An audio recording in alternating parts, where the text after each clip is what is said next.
Hello दोस्तों। जैसा कि आप लोग जान रहे हैं, झारखंड में इतने दिनों से हम लोग पढ़ाई कर रहे थे और जेएसएससी सीजीएल की तैयारी कर रहे थे। और अभी एग्ज़ाम हुआ, एक पाली का एग्ज़ाम हुआ 28 तारीख का। और उसके बाद किस तरह से पेपर लीक का मामला आया और फिर एग्ज़ाम कैंसिल हो गया। और 4 का एग्ज़ाम आंदोलन करके छात्रों ने कैंसिल करवाया, जो कि एक अच्छी बात है। नहीं तो मेहनत करने वाले जो हैं उनको तो कुछ भी हाथ में नहीं आता, सीट तो पहले ही से सब बिक गया था। लेकिन इन सब में छात्र के हाथ में क्या मिला? जो लोग 6 महीने साल भर से जी जान लगाकर पढ़ाई कर रहे थे, उनको क्या हुआ? सोचिए कि एग्ज़ाम दे करके बच्चे घर भी नहीं पहुँचे हैं और पेपर लीक का मामला सामने आ गया। ठीक है, और रात तक नोटिस भी डाल दिया गया जेएसएससी के द्वारा कि हाँ, पेपर लीक हुआ है, रद्द कर दिया जाता है। तो ये अजीब बात है कि मतलब एक आयोग जो कि राज्य में इतने साल बाद एग्ज़ाम करवा रहा है, उससे ये भी नहीं हो पाता है। गलती किसकी है वो अगर समझ से देखें तो साफ साफ दिखाई देता है कि गलती किसकी है। पेपर छपा कहाँ, पेपर का पैटर्न कैसा था, वो सभी को पता है। कितना इजी दिया गया था, अधिकारी लेवल का एग्ज़ाम है और इतना इजी क्वेश्चन दिया जा रहा है। कारण क्या है वो सब जानते हैं, समझदार को इशारा काफ़ी है। कई दिनों से मेरा वीडियो भी नहीं आ रहा था क्योंकि हम खुद इस एग्ज़ाम की तैयारी कर रहे थे और एग्ज़ाम से पहले वीडियो छोड़ दिए थे बनाना। पढ़ रहे थे कि आखिरी मौका है, निकल जाएंगे तो लाइफ बन जाएगा। लेकिन क्या यहाँ निकलेंगे? एक जिंदगी डुबानी कहानी पढ़े ही होंगे खोटा में, जिसमें जानते ही हैं वो किस तरह से बेचारा लास्ट तक पेराता रह जाता है, लेकिन उसे नौकरी नहीं मिल पाता है। वही हाल हम लोग का भी है। ऐसे में इतने दिनों से लग रहा था जैसे डिप्रेशन में चले गए हैं, इसलिए कोई वीडियो बनाने का मन ही नहीं कर रहा था। आखिर बनाएंगे तो क्या? हर दिन रोज़ वीडियो आता था। शुरुआत में जेएसएससी सीजीएल की तैयारी आप अच्छे से कर रहे होंगे ऐसे बोल कर आता है। आज भी अभी वही मुंह से निकलने वाला था, लेकिन फिर लगा कि नहीं, अब तो अभी देखिए, एक उम्मीद की किरण है जेपीएससी का जो आया है। जेपीएससी थोड़ा टफ है, लेकिन कोशिश करेंगे तो शायद उसमें निकल जाए। और उसकी भी क्या गारंटी है? अब तो कोई उम्मीद ही नहीं है कि नौकरी मिलेगा भी। लेकिन फिर भी कहते हैं ना, कोशिश करने वालों की हार नहीं होती। इसलिए चलिए एक बार फिर से कोशिश करते हैं और इस बार उम्मीद के साथ कि शायद भगवान इस बार साथ दे। ठीक है, तो चलिए शुरू करते हैं। इसमें सिलेबस जो है झारखंड के जीके का, जेपीएससी में उस सिलेबस को कंप्लीट करने का कोशिश करेंगे। तो सबसे पहला है मुंडा शासन व्यवस्था, जिससे प्रश्न बनता है और पूछा जाता है। तो उसे वन लाइनर फॉर्म में दिया गया है, आप पढ़िए और उसके बाद फिर इस वीडियो को देखिएगा तो ज़्यादा समझ में आएगा। तो चलिए शुरू करते हैं। पहला क्वेश्चन है कि मुंडा शासन व्यवस्था किस जनजाति से संबंधित है? तो मुंडा शासन व्यवस्था जो है वो किस जनजाति से है कहेंगे? तो वह है मुंडा जनजाति से। किस जनजाति से? मुंडा जनजाति से है। दूसरा है मुंडा शासन व्यवस्था में गांव का प्रधान होता है, उसे क्या कहते हैं? गांव के प्रधान को मुंडा शासन व्यवस्था में मुंडा कहा जाता है। क्या कहा जाता है? तो बोलेंगे मुंडा कहा जाता है। गांव के प्रधान को मुंडा कहते हैं। आगे चलते हैं कि मुंडा का पद किस प्रकार का होता है? तो मुंडा का पद जो होता है वह वंशानुगत पद होता है। ठीक है, मुंडा का पद कैसा होता है? वंशानुगत होता है। मुंडाओं द्वारा निर्मित खेत को क्या कहा जाता है? तो मुंडा जो यहाँ पर आए रहने के लिए और रहने के बाद, कुछ लोग मानते हैं कि मुंडा जो है वो तिब्बत से होकर के आए थे। तो कुछ इन्हें का, ठीक है, तिब्बत से होकर के आए थे। तो यहाँ पे झारखंड में आने के बाद इनके द्वारा जो निर्मित भूमि है, जो खेत है, जमीन जंगल साफ करके जो खेत बनाए, उस खेत को खुटकट्टी भूमि कहा जाता था। खुटकट्टी भूमि निर्मित करने वाले को क्या कहा जाता था? तो खुटकट्टी भूमि जो बनाते थे उसको खुटकट्टीदार कहा जाता था। और खूंट का अर्थ क्या होता है अगर पूछ दिया जाएगा, तो मुंडा शासन व्यवस्था में खूंट जो है उसका अर्थ होता है परिवार। ठीक है, खूंट का अर्थ परिवार होता है। मुंडा शासन व्यवस्था में ग्राम पंचायत के प्रधान को क्या कहते हैं? तो उसे हाथू मुंडा कहा जाता है। क्या कहा जाता है? हाथू मुंडा। कई गांव से मिलकर जो पंचायत बनता है उसे परहा पंचायत कहा जाता है। इसको अच्छे से समझेंगे हम लोग। कई गांव से मिलकर जो पंचायत बनता है उसे परहा पंचायत कहते हैं। देखिए, होता क्या है कि कई पंचायत गांव जो आपस में मिल करके पंचायत बनाएगा उसको परहा पंचायत कहेंगे। कई पंचायत जब आपस में मिलकर बनेगा तो उसको पट्टी कहेंगे, ठीक है। और कई पट्टी आपस में मिलेगा तो उसको परहा कहते हैं, ठीक है। ये बात है। आगे चलते हैं। पढ़ा पंचायत के प्रमुख को क्या कहा जाता है? तो कई पढ़ा पंचायत का जो प्रमुख होता है उसे हम लोग पढ़ा राजा कहते हैं। पढ़ा पंचायत के प्रमुख को क्या कहते हैं? पढ़ा राजा कहा जाता है। पढ़ा राजा का एक सहायक भी होता है जिसे ठाकुर कहा जाता है। पढ़ा राजा के सहायक को मुंडा शासन व्यवस्था में ठाकुर कहा जाता है। मुंडा शासन व्यवस्था में गांव के सिपाही को क्या कहा जाता है? मुंडा शासन व्यवस्था में गांव का जो सिपाही होता है उसे बनकनदाज कहते हैं। बनकनदाज कहते हैं। क्या कहते हैं? बरकनदाज, ठीक है। बरकनदाज। तो बरकनदाज किसे कहा जाता है? तो गांव के सिपाही को मुंडा शासन व्यवस्था में बरकनदाज कहा जाता है। आगे चलते हैं। मुंडा शासन व्यवस्था में पंचायत स्थल को किस नाम से जाना जाता है? तो मुंडा शासन व्यवस्था में पंचायत स्थल को अखड़ा कहते हैं। सच कहे तो पूरा जो जीवन का जो आगे का जो उम्मीद था सब इसी एग्ज़ाम जेएसएससी एग्ज़ाम से ही लगा हुआ था।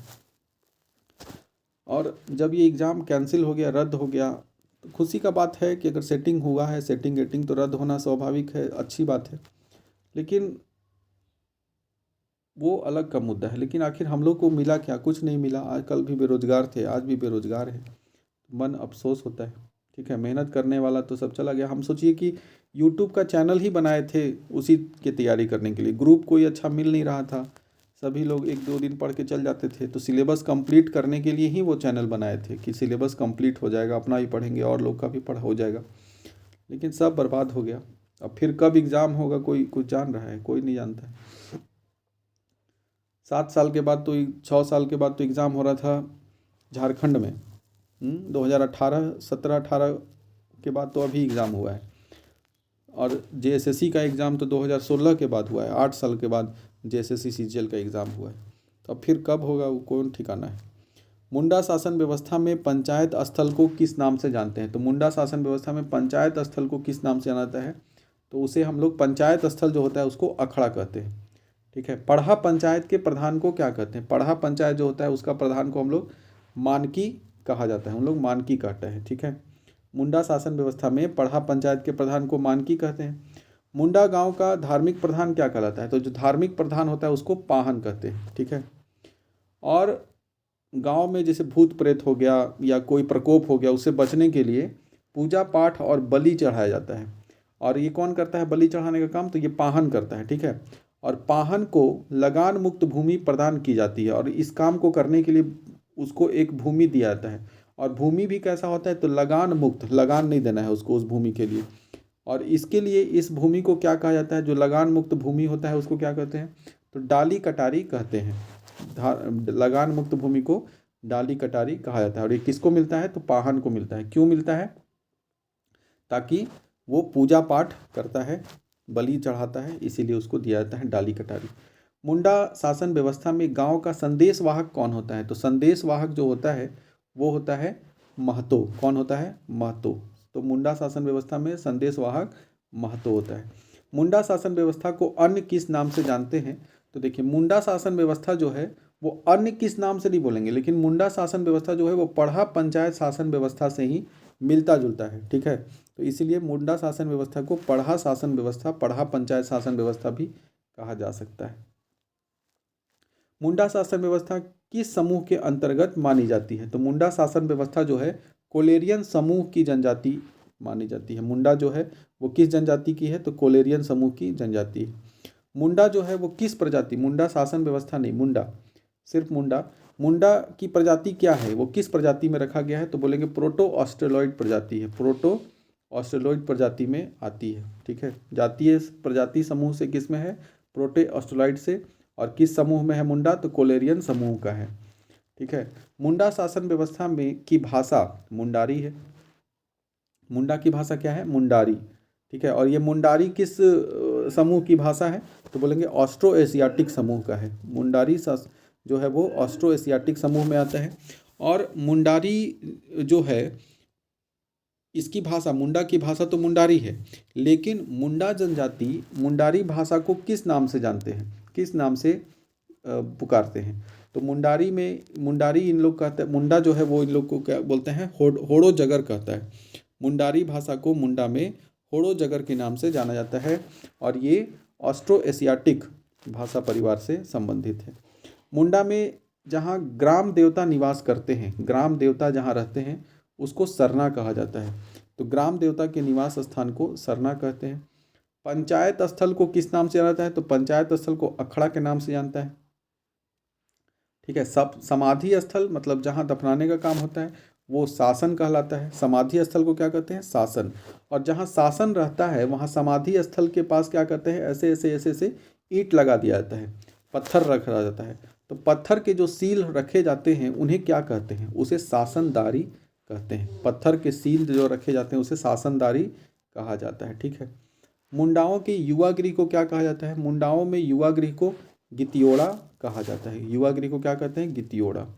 कई पंचायत मिल करके क्या निर्माण करते हैं, तो कई पंचायत या गांव जो होता है वो मिल करके पट्टी का निर्माण करता है। किसका निर्माण, पट्टी का निर्माण करता है। तो कई पंचायत आपस में मिल जाएंगे, जैसे कि एक गांव है, गांव में कई पंचायत हैं, ठीक है, या गांव है, तो उसको आपस में ये जो मिला हुआ चीज़ है इसको बोलेंगे पट्टी। ठीक है। और इसी तरह से कई पट्टी जो हो गया वो आपस में मिलकर क्या कहलाएगा, पड़हा का निर्माण करता है। ठीक है। कई पट्टी आपस में मिलकर के पड़हा का निर्माण करता है। आगे चलते हैं। अब पट्टी का जो प्रमुख होता है, कई पंचायत मिलकर के पट्टी का निर्माण करता है, और पट्टी का जो प्रमुख होता है उसको कहते हैं मानकी। पट्टी का प्रमुख कौन होगा, मानकी होगा। तो याद रखिए, गांव हो गया, गांव मिल करके क्या बनाया, पट्टी बनाया। और पट्टी आपस में जब मिलेगा तो पट्टी मिल करके क्या बनाएगा, पट्टी जो है वो मिल करके पड़हा का निर्माण करेगा, पड़हा। ठीक है। और पट्टी का जो प्रमुख है उसको मानकी कहेंगे, मानकी कहेंगे। और पड़हा का जो प्रमुख है उसको पड़हा राजा कहेंगे। क्या कहेंगे, पड़हा राजा। ठीक है। आई होप कि पूरा समझ गए होंगे। गांव या पंचायत आपस में मिलकर के पट्टी बनाते हैं, पट्टी का प्रमुख मानकी कहलाता है। पट्टी आपस में मिल करके पड़हा का निर्माण करते हैं, और पड़हा का प्रमुख को पड़हा राजा कहा जाता है। ठीक है। आगे चलते हैं कि पट्टी मिल करके किसका, तो पड़हा का निर्माण करता है और इसका प्रमुख पड़हा राजा कहलाता है। फिर है कि भारत की प्रथम गणतांत्रिक शासन व्यवस्था कौन सी है, तो भारत की प्रथम गणतांत्रिक जो है मुंडा पड़हा जो शासन व्यवस्था है उसी को भारत की प्रथम गणतांत्रिक शासन व्यवस्था कहते हैं। क्यों कहते हैं गणतांत्रिक शासन व्यवस्था, तो इसलिए कहा जाता है क्योंकि इसमें जो है वंशानुगत क्रम नहीं पाया जाता है। पड़हा राजा जो होता है वो वंशानुगत नहीं होता है। ठीक है। तो इसीलिए इसको हम लोग क्या बोलते हैं कि गणतांत्रिक शासन व्यवस्था का उदाहरण माना जाता है। सीमा विवाद को समझाने के लिए, सुलझाने के लिए कौन करता है, आपसी जो सीमा विवाद है, आपसी झगड़ा है, इसको सुलझाने का काम कौन करता है, तो इसको सुलझाने का काम पड़हा पंचायत में किया जाता है। सीमा विवाद को सुलझाने का काम कहाँ होता है, तो पड़हा पंचायत में होता है। पड़हा पंचायत एक प्रकार से क्या है, तो यह एक प्रकार से न्यायपालिका का काम कर रहा है। ठीक है, न्यायपालिका का काम करता है। आई होप कि ये वीडियो आप लोगों को पसंद आया होगा। इसी प्रकार से अब वीडियो आप लोगों को छोटा छोटा मिलते जाएगा हर टॉपिक पे जेपीएससी के पीटी के रिलेटेड। ठीक है, जिससे कि सिलेबस कंप्लीट हो जाएगा एक करके। उसके बाद फिर आगे देखा जाएगा जो करना है। आप लोग सलाह दीजिएगा, बताइएगा कि वीडियो कैसा लगा। वीडियो पसंद आया होगा तो लाइक करिएगा, सब्सक्राइब कीजिएगा चैनल को। धन्यवाद।